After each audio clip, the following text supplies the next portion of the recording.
புதுச்சேரி அரசு நலவழித்துறை வில்லியனூர் ஆரம்ப சுகாதார நிலையம் மற்றும் வில்லியனூர் பெண்கள் நடுநிலைப் பள்ளியில் சமுதாய நலப்பணி திட்டத்துடன் இணைந்து உலக மலேரியா தினத்தை முன்னிட்டு விழிப்புணர்வு நிகழ்ச்சி பள்ளி வளாகத்தில் நடைபெற்றது.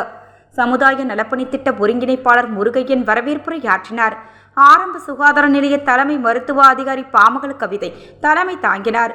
சுகாதார உதவி ஆய்வாளர் ஐயனார், பள்ளியின் தலைமை ஆசிரியர் குணச்செல்வி, அறிவியல் ஆசிரியர் சரவணன் ஆகியோர் முன்னிலை வகித்தனர்.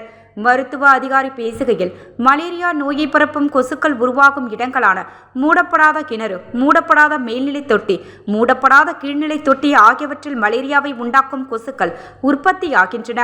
மேலும் மலேரியா காய்ச்சலில் அறிகுறிகளான நடுக்கத்துடன் கூடிய குளிர்காய்ச்சல், கடுமையான தலைவலி, வாந்தி, வியர்வை, உடல் பலவீனமாக இருப்பது போல உணர்வது ஆகியவை மலேரியா காய்ச்சலின் அறிகுறிகளாகும்.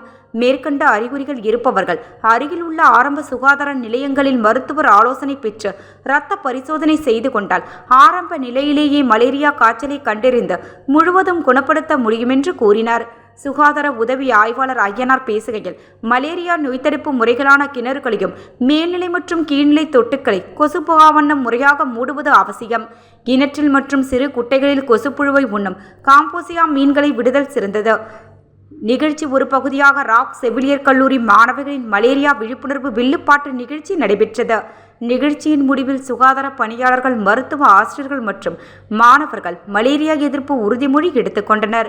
நிகழ்ச்சிக்கான ஏற்பாடுகளை தமிழ் ஆசிரியை மகாராணி தலைமையில் ஆசிரியை அருணா ரவிசங்கர், ஜெபின் கருணாகரன், பிரேமா திலகவதி, விஜயலட்சுமி, உமாதேவி, ரம்யா மற்றும் சுகாதார உதவி ஆய்வாளர்கள் ரவிச்சந்திரன், விமல், மரிய ஜோசப், கோமதி ஆகியோர் செய்திருந்தனர்.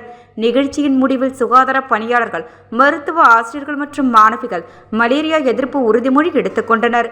மருத்துவ அதிகாரி மலேரியா விழிப்புணர்வு துண்டு பிரசுரங்களை மாணவிகளுக்கு வழங்கினார்.